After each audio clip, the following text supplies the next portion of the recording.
Bismillahirrahmanirrahim. Assalamualaikum warahmatullahi wabarakatuh. Alhamdulillahi rabbil alamin. Wassalatu wassalamu ala ashrafil anbiya'i wal mursalin wa ala alihi wa sahbihi ajma'in. Rabbi shrah li sadri wa yassir li amri wahlul 'uqdatam min lisani yafqahu qawli. Bismillahirrahmanirrahim. Nama saya Syazani Azri bin Syahari, nombor matriks A1790344. Hari ini saya akan melakukan pembentangan di bawah subjek metodologi dakwah PY 1222 yang bertajuk dakwah bilhal terhadap masyarakat Cina di Pulau Ketam.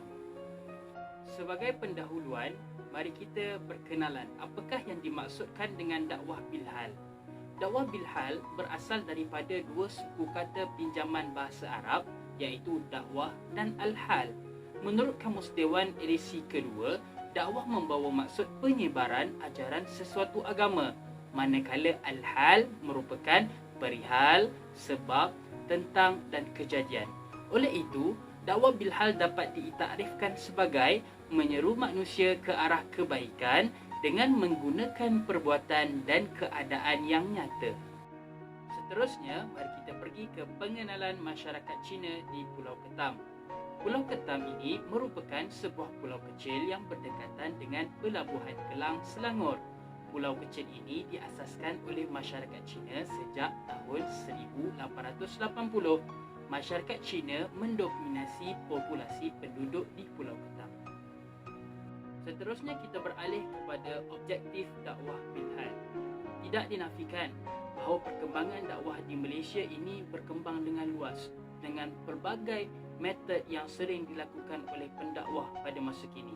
Antaranya ialah dakwah bil lisan, di mana pendakwah memberi pengisian dakwah di televisyen, radio dan media sosial.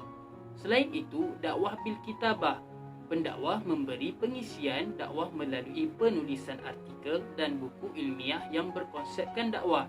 Dan tidak dilupakan juga dakwah bilhal, di mana pendakwah memberi mesej Islam dengan perbuatan dan perkara yang nyata. Oleh itu, kajian ini dilaksanakan untuk merungkaikan dakwah bilhal terhadap masyarakat Cina supaya harapan menegakkan syiar Islam di Pulau Ketam ini dapat direalisasikan.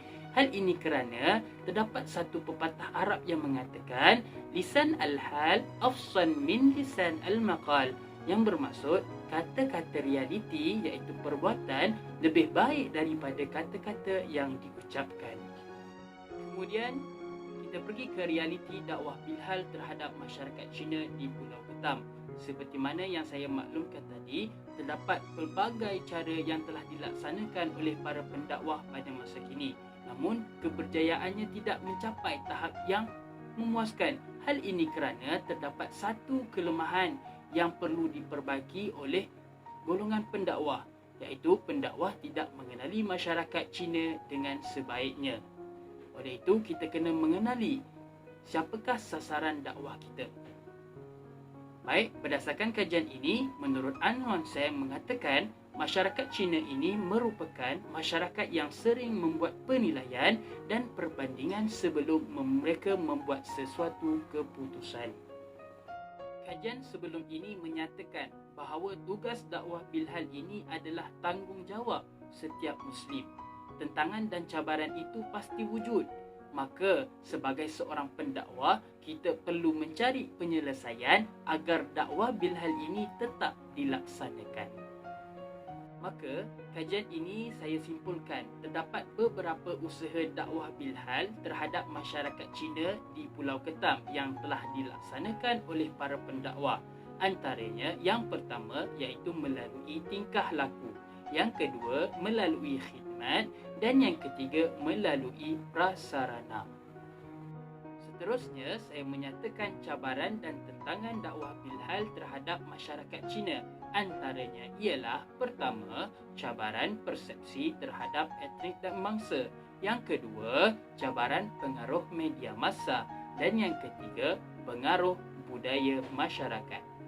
Saya juga menyatakan penambahbaikan dakwah bilhal terhadap masyarakat Cina di Pulau Ketam yang perlu dilaksanakan oleh para pendakwah. Yang pertama iaitu komitmen jati diri pendakwah. Yang kedua, matlamat dan objektif yang jelas. Dan yang ketiga, memahami situasi dan keadaan masyarakat. Kesimpulannya, dakwah bilhal boleh dilaksanakan setiap peringkat umur, tidak kira muda maupun tua. Usaha-usaha yang berterusan ini dapat merealisasikan objektif dakwah bilhal yang telah saya nyatakan tadi. Kita boleh jadikan usaha-usaha para anbiya yang tidak jemu dan teguh untuk menyampaikan Islam ke seluruh dunia. Mudah-mudahan kita menjadi seorang pendakwah yang berjiwa besar. Sekian, Assalamualaikum warahmatullahi wabarakatuh.